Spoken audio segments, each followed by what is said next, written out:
오늘 말씀은 로마서 3장 21절에서 31절 말씀입니다. 로마서 3장 21절에서 31절 말씀입니다. 제가 봉독하겠습니다. 이제는 율법 외에 하나님의 한 의가 나타났으니 율법과 선지자에게 증거를 받은 것이라. 곧 예수 그리스도를 믿음으로 말미암아 모든 믿는 자에게 미치는 하나님의 의인이 차별이 없느니라. 모든 사람이 죄를 범하였음에 하나님의 영광에 이르지 못하더니 그리스도 예수 안에 있는 속량으로 말미암아 하나님의 은혜로 값없이 의롭다 하심을 얻은 자 되었느니라. 이 예수를 하나님이 그 피로써 믿음으로 말미암아 화목제물로 세우셨으니 이는 하나님께서 길이 참으시는 중에 전에 지은 죄를 관가하심으로 자기의 의로우심을 나타내려 하심이니 곧 이때에 자기의 의로우심을 나타내사 자기도 의로우시며 또한 예수 믿는 자를 의롭다 하려 하심이라. 그런즉 자랑할 때가 어디냐 있을 수가 없느니라. 무슨 법이로냐 행위로냐 아니라 오직 믿음의 법이로니라. 그러므로 사람이 의롭다 하심을 얻은 것은 율법의 행위가 있지 않고 믿음으로 되는 줄 우리가 인정하노라. 하나님은 다만 유대인의 하나님이시냐 또한 이방인의 하나님이 아니시냐. 진실로 이방인의 하나님도 되시느니라. 할례자도 믿음으로 말미암아 또한 무할례자도 믿음으로 말미암아 의롭다 하실 하나님은 한 분이시니라. 그런즉 우리가 믿음으로 말미암아 율법을 파기하느냐 그럴 수 없느니라. 도리어 율법을 굳게 세우느니라. 아멘. 오늘 말씀은 오직 믿음으로라는 주제로 함께 말씀을 나누려고 합니다. 저희는 계속해서 이 로마서의 말씀을 계속해서 함께 보고 있습니다. 로마서 말씀은 우리에게 믿음이 무엇인지를 정확하게 이야기해주고 있습니다. 우리가 어떤 사람이며 우리가 어떻게 구원을 얻게 되었는가를 정확하게 비유된 말씀을 통하여서 우리에게 믿음의 정체성과 방향성을 제시해주고 있습니다. 바울은 지금껏 복음을 설명하면서 동시에 우리에게 이것을 강조해야 썼습니다. 이방인이든 유대인이든 모두가 죄인이다. 하나님의 심판대 앞에 진노 앞에 모든 사람은 서 있다 라는 것을 이야기했었습니다. 오늘 우리가 보게 될 로마서 3장 후반절 말씀에도 보면 이것을 한 번 더 강조하며 이야기해 줍니다. 모든 사람이 죄를 범하였음에 하나님의 영광에 이르지 못하더니 모든 사람은 죄인이다. 모두가 죄에서 자유할 수 없다. 하나님의 영광에 이르지 못한다 라는 것을 강조하고 있습니다. 그런 죄인된 우리의 삶과 모습 속에 바울은 오늘 말씀을 통하여 새로운 제시점을 우리에게 이야기합니다. 우리는 어떻게 구원을 얻게 되었는지, 율법을 어떻게 되는지, 또 믿음이 무엇인지를 제시해 주는데 오늘 이 시간 우리 함께 말씀을 보면서 믿음에 대해 하나님의 은혜에 대해 시간 고민하며 묵상하는 시간이 되었으면 좋겠습니다. 21절 말씀을 우리 한 번 더 보도록 하겠습니다. 21절 말씀입니다. 이제는 율법 외에 하나님의 한 의가 나타났으니 율법과 선지자들에게 증거를 받은 것이라. 율법 앞에 양심 앞에 죄인인 우리가 떳떳하게 구원받을 방법은 단 한 가지도 없습니다. 왜요? 왜 우리가 구원을 받을 수 없는 거죠? 그것은 우리가 죄인이기 때문입니다. 죄라는 것이 있기 때문에 율법을 완벽하게 지키며 살아갈 수 없다라는 것입니다. 율법을 지켜야만이 구원을 받을 수 있는데 그 누구도 율법 아래 구원을 받을 사람은 없다라는 것입니다. 그런데 21절에 이렇게 이야기합니다. 이제는 율법 외에.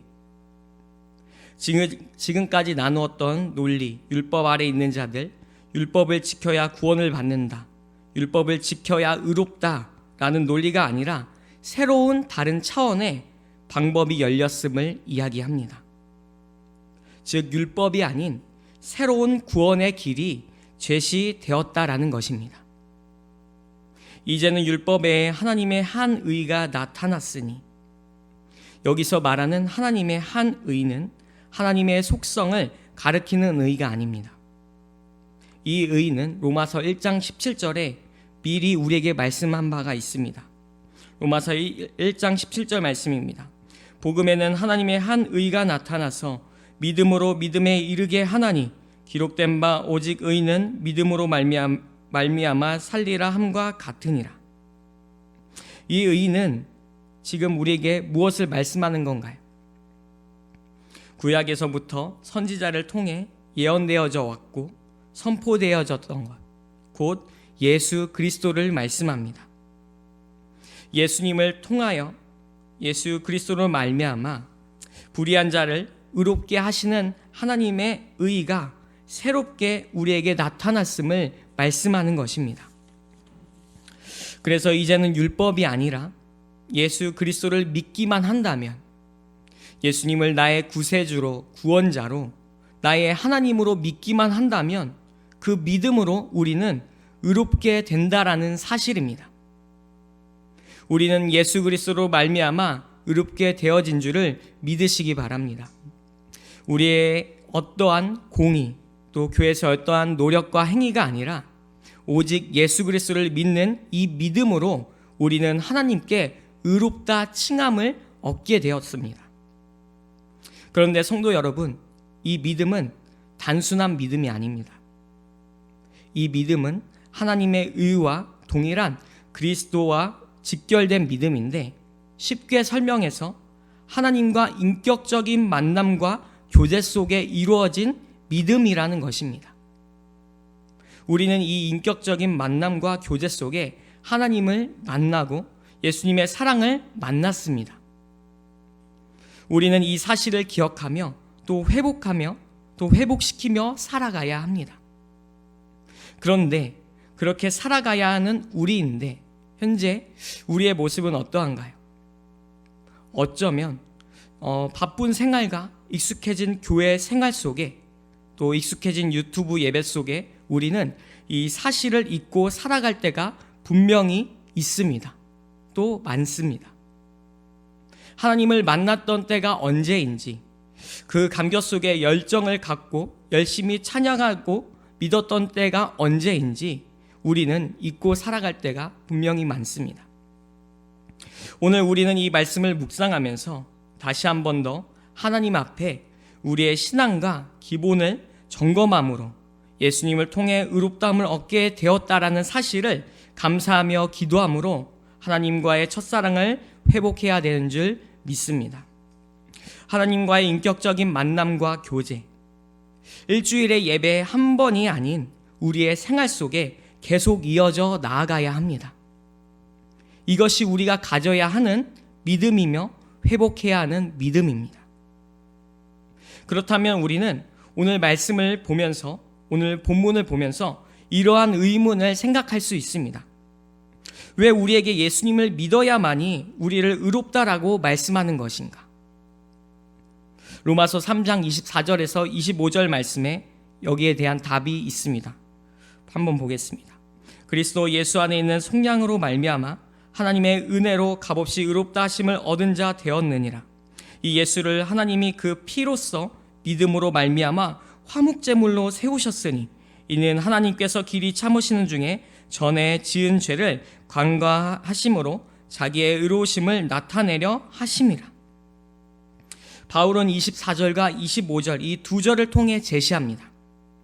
왜 예수님을 믿어야만이 우리가 의로울 수 있는가? 24절에 먼저 이렇게 이야기하죠. 그리스도 예수 안에 있는 속량으로. 여기서 속량이란 무엇일까요?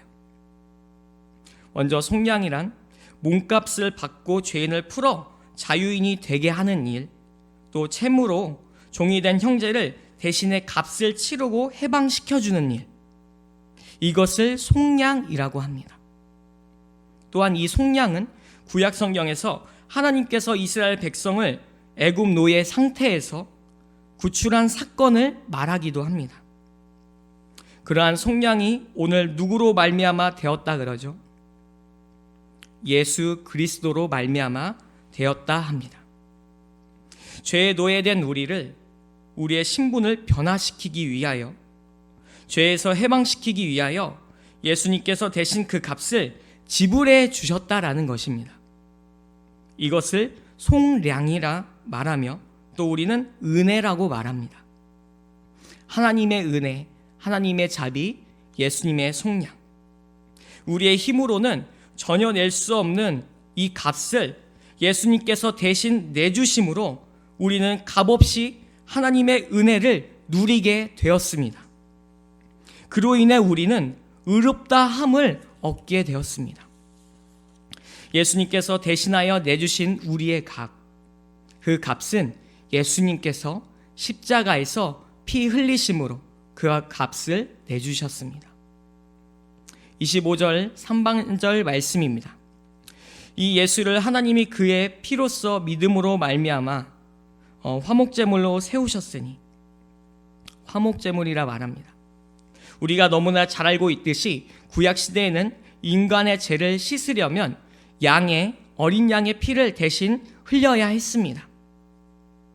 하지만 이것은 온전한 제사와 온전한 예배가 아니었습니다. 히브리서 10장 1절 말씀에 이렇게 이야기합니다.